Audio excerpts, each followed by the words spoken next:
एक तरफ प्रबुद्ध वर्ग सम्मेलन, दूसरी तरफ प्रधानमंत्री मोदी का विरोध। हम बात करेंगे इसमें, हमारे साथ अभिनव जी हैं और संदीप सिंह जी हैं। दोनों लोगों से जानेंगे इस पूरे मामले को किस रूप में देखते हैं। संदीप जी, सबसे पहला सवाल आपसे ही है।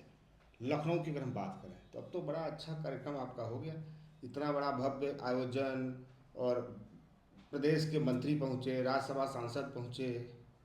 जी, मुशक्कर जी, मेरा भी इनविटेशन था, मैं भी आमंत्रित था, किंतु प्रबुद्ध समागम के नाम से हुआ था। अब मैं भी पहले तो इंतज़ार करूंगा कि भारतीय जनता पार्टी के नए नवनियुक्त प्रदेश अध्यक्ष जी इस पे कोई नोटिस भेजते हैं कि नहीं, क्योंकि अखिल भारतीय ब्राह्मण महासभा ने कार्यक्रम कराया था। किंतु उसमें जो एक अच्छी चीज़ हुई, जो बहुत अच्छी चीज़ हुई, जिस चीज़ का विरोध हम लोग पिछले कई महीने से लगे हुए, एक महीने से ज़्यादा हो गया, कि पूर्व उप मुख्यमंत्री दिनेश शर्मा जी और मतलब वर्तमान राज्यसभा सांसद, उनका बहुत तगड़ा विरोध हुआ यूजीसी के मुद्दे को लेकर, और वो कोई जवाब नहीं दे पाए, वो बोल नहीं रहे, तो उनको मंच छोड़कर भागना पड़ा। तो हमारे लिए तो इसलिए अच्छा है कि यूजीसी का विरोध अब होने लगा है। अब सामान्य वर्ग के नेताओं को, जो हम अभी बहिष्कार की बात कर रहे थे, वो स्वतः जनता ने शुरू कर अच्छा, दिया। आप तो मंच पर इसलिए नहीं गए क्योंकि आपने तो कह दिया कि भाई जो यूजीसी के अगर उनका अपना व्यू नहीं रख पा रहा है हमारे सवर्ण का नेता, तो ऐसे कार्यक्रमों में हम क्या जाएं। बिल्कुल, मैंने ये ट्वीट भी किया था मेरे सोशल मीडिया पेज पे भी, ऐसे किसी भी कार्यक्रम में शिरकत नहीं करूंगा जिसमें सामान्य वर्ग का कोई नेता जिसने यूजीसी का विरोध नहीं किया है वो आ रहा होगा, तो मैं शिरकत नहीं करूंगा। मेरी लड़ाई का तरीका बिल्कुल अलग है और मैं अपनी स्टाइल से अपनी लड़ाई लड़ता हूँ। हम आएंगे इस पूरे मामले पे आपके पास। अभिनव जी, ये तो बड़ी बेइज्जती हो रही है पंडित जी लोगों की सबकी। दिनेश शर्मा जी बेइज्जत हो गए वहाँ। अच्छा, ब्रजेश पाठक जी गए, हालांकि उनको क्या कुछ साठ गांठ था क्या, कि मतलब उनको तो कोई कुछ, तो उनका भाषण वाषण ठीक ठाक हो गया। पहली बात तो मैं आपको ये बता दूं कि किसी पंडित जी लोगों की बेइज्जती नहीं हो रही है। एक कार्यक्रम कोई पंडित बात तय नहीं करता कि कौन ब्राह्मण है कौन नहीं ब्राह्मण है। किसी एक व्यक्ति की, जैसा कि दिनेश शर्मा जी के बारे में कहा जा रहा है कि उनका उनका विरोध किया गया यूजीसी के मुद्दे पे, विरोध नहीं था। उसको था कि यूजीसी के मुद्दे पे वह कुछ बोलें, अपना पक्ष रखें। उनका कोई पक्ष नहीं है उसमें। उनके जो सवर्णों के समाज के नेता हैं, सवर्ण समाज के नेता, जो यूजीसी के मुद्दे पे खामोश हैं राजनीतिक दबाव के चलते, जो राजनीतिक दबाव के चलते खामोश है, उनको जगाने का कार्य किया जा रहा है। किसी तरह उनका जमीर जागे, वो यूजीसी के मुद्दे पे अपनी बात रखें, क्योंकि सवर्ण समाज ने वोट दिया है। सवर्ण समाज आपसे सवाल जरूर पूछेगा। तो ये तो अब तो मतलब सामने दिखने लगा, जो आशंका जाहिर की जा रही थी देखिए, कि ये लोग जो खामोश थे। लखनऊ से लेके अजमेर की धरती तक दिख रहा है, कश्मीर से लेके कन्याकुमारी तक दिख रहा है। क्योंकि एक तो जैसे साक्षी महाराज जी ने अभी कहा उन्नाव में कि 10% सवर्ण समाज है, क्योंकि उन्होंने एक जाति जनगणना करा रखी है अपने खुद अपने रिसोर्सेज के माध्यम से। यही गलतफहमी से दूर बाहर निकलना है, क्योंकि सवर्ण समाज वास्तविकता में सरलता से कहा जाए तो 30% से 40% के बीच से कम नहीं होगा। इससे ऊपर हो सकता है, इससे कम तो नहीं होगा। लेकिन कुछ वामपंथी विचारधारा के लोगों ने सिर्फ समाज को नीचा दिखाने के लिए एक गलत अपना खुद इंटरनल सर्वे कर रखा है जाति जनगणना का, और उसको समाज के सामने पेश करते हैं। और हकीकत यह है कि आदि अनंत समय से, जब से भारतवर्ष का निर्माण हुआ, तब से सवर्ण समाज के योगदान को भूला नहीं जा सकता। अच्छा, ये जो कार्यक्रम हुआ था, देखिए प्रबुद्ध, हम लोग तो इतना तो समझदार है ही हैं कि प्रबुद्ध सम्मेलन तो था किसका। देखिए, प्रबुद्ध सम्मेलन विशेषतः ब्राह्मण समाज के जो प्रबुद्ध लोग हैं, जो क्षत्रिय समाज के प्रबुद्ध लोग हैं, या सवर्ण समाज में जो लोग एक सम्मान के पात्र हैं, जिन्होंने समाज में कुछ योगदान दिया है, उनका ये समागम था। बात अलग है, कुछ नेता, कथाकथित नेता, हर दल के, ये नहीं कहेंगे कि एक ही दल के, क्योंकि कांग्रेस से अजय राय जी भी थे, हर दल के नेता वहाँ पे पहुँचे, और वह प्रबुद्ध समागम न होकर राजनीतिक समागम हो गया। जिसका परिणाम हमको और आपको देखने को मिला, यह दुखद है। प्रबुद्ध समागम हमेशा राजनीतिक नहीं होना चाहिए। मंच कभी राजनीतिक व्यक्तियों को नहीं देना चाहिए। आपको आम जनमानस के तरीके से बुलाते और आम जनमानस के तरीके से अगर आप बैठा लेते तो कोई दिक्कत नहीं थी। आपने जब प्रबुद्ध से विशेष बना दिया समस्या वहाँ पे आ गई। तो जो प्रबुद्ध थे जिनको बुलाया था आपने, जब नेता को मौके पर देख लिए मंच पर, तो सवाल पूछने लगे, यूजीसी पे जवाब मांगने लगे। यूजीसी पे जवाब उमाशंकर जी पूरा देश मांग रहा है, हम्म। और चूंकि सरकार भारतीय जनता पार्टी की है, तो जाहिर सी बात है सवाल उन्हीं से होगा जिनकी, और पूरा देश मांग रहा है। अजमेर में आज माननीय प्रधानमंत्री जी की, महामानव जी की रैली थी, और 2 दिन पहले से करणी सेना ने ऐलान किया था वहाँ पे कि हम काला झंडा दिखाएंगे। तो सही आंकड़े तो नहीं है, लेकिन हजारों की संख्या में वहाँ हाउस अरेस्ट है। नेशनल हाईवे 8-10 घंटे के लिए बंद कर दिया गया है। अजमेर की सामान्य वर्ग की जनता से अपील की गई थी अपने घरों पर काला झंडा दिखाएं, और आज की जो फुटेज आ रही हैं, जयपुर में बवाल की, अजमेर में बवाल की, वो आप देख सकते हैं।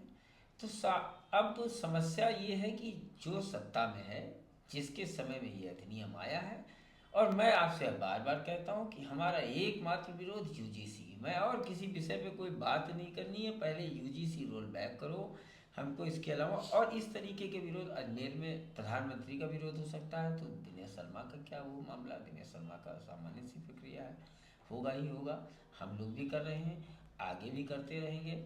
और साक्षी जी का भी आपने नाम लिया, तो साक्षी जी के बारे में, साक्षी जी आज अपने बयान से पलट गए हैं। साक्षी जी ने आज कहा कि मैंने वहाँ शिक्षा प्राप्त की जहाँ पे केवल ब्राह्मण ही पढ़ते थे। तो मैं फिर अच्छा। उसी विषय पे आ जाता हूँ कि अभी तक तो कहते थे कि कुएं का पानी नहीं पीने दिए, 5000 साल से प्यासे हैं। अब वो पिछड़े समाज से आने वाले सांसद, उन्होंने आज खुद कहा है कि मेरे बयान को तोड़ मरोड़ के पेश किया गया, मैं मथुरा से सांसद बना, मैं यदि राजनीति में ना आया होता तो मैं ब्राह्मण बन के ही खत्म हो गया होता। अब उनको मौका मिल गया कि वो वहीं पढ़े जहाँ ब्राह्मण ही पढ़ सकते थे। अब इसमें हम लोगों ने कोई डिस्क्रिमिनेशन नहीं किया, या ब्राह्मणों ने नहीं किया, या क्षत्रियों ने नहीं किया। कल का उनका बयान, कल से आज का उनका बयान आप देख लीजिएगा, बिल्कुल इतर है। ये सब जो कहानी, राजनीतिक कहानी, व्यवस्था बनाई गई थी वोट बैंक को इधर उधर शिफ्ट करने के लिए, देखिए इसमें सारी तरीके से लोग फंस चुके हैं, है ना। ये अब इनके लिए खुद ही बैकफायर साबित हो गई है। और हम लोग तो देखिए, हम लोगों ने कभी कोई विरोध की राजनीति नहीं की, मतलब ऐसा हम लोगों का कोई स्वभाव नहीं है कि हम लोगों को आंदोलन जीवी कोई कहते। हम लोग आंदोलन जीवी नहीं है, एक नया नाम निकला था, आपको मालूम होगा, सीए के विरोध में आंदोलन जीवी लोग हैं, कुछ लोगों के चेहरे दिखते थे। हम लोग आंदोलन जीवी लोग नहीं है, लेकिन अपने अधिकारों के लिए अगर हमको कोई कहेगा भी आंदोलन जीवी है तो मुझे स्वीकार है, लेकिन हम यूजीसी का विरोध सवर्ण मोर्चा के तहत और एक सामान्य वर्ग से आने के नाते हमेशा करते रहेंगे।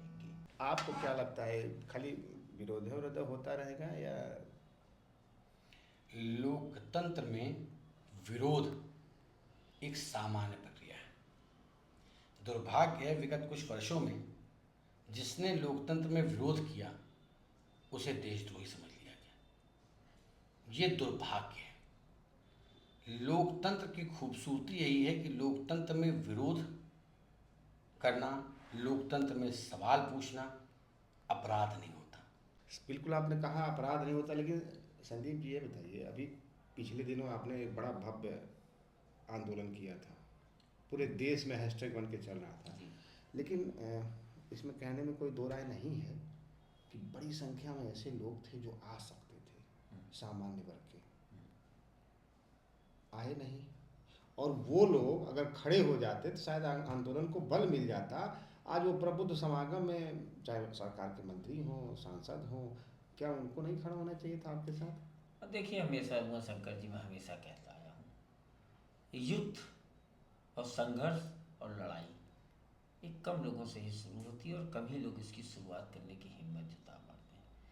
कुछ लोग संसाधनों के चक्कर में, कुछ लोग ऐश्वर्य भोगी होने के चक्कर में, कुछ लोग सत्ता के लालच के चक्कर में हमेशा आपके संघर्ष करने वाले के हमेशा विरोधी रहेंगे। वो मैं कोई सामान्य वर्ग की बात नहीं कर रहा हूँ, हर वर्ग की बात कर रहा हूँ, सामान्य वर्ग का कोई नहीं। और ये हमेशा से इतिहास रहा है। जब भी आप इतिहास पढ़ेंगे, क्योंकि मैं इतिहास का विद्यार्थी रहा हूँ, तो उसमें देखिएगा संघर्ष कोई एक करता है, युद्ध कोई एक लड़ता है, शुरुआत कोई एक व्यक्ति करता है। क्योंकि बहुत से लोग, मुझे कहने में आपत्ति भी नहीं है, सामान्य वर्ग के बहुत से लोग सुविधाभोगी हो गए, कुछ सत्ता के मद में या सत्ता के अहंकार में डूबे हुए हैं, कुछ लोग लालचवश हैं, कुछ लोगों की एक कहानी है कि हम तो ठीक हैं। लेकिन मैं फिर आपसे कह रहा हूँ, नंबर सबका आएगा। आज मेरा आएगा तो कल आपका भी आएगा। नंबर तो आना ही है।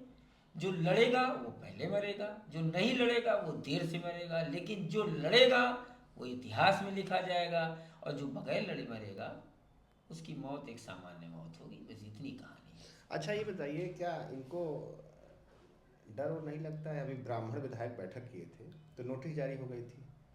राज्यसभा सांसद चाहे डिप्टी सीएम चाहे यही लोग जो पहुंचे हैं आज के कार्यक्रम में, देखिए शुद्ध रूप से अखिल भारतीय ब्राह्मण महासभा का कार्यक्रम था, राजेंद्र नाथ त्रिपाठी जी का कार्यक्रम था।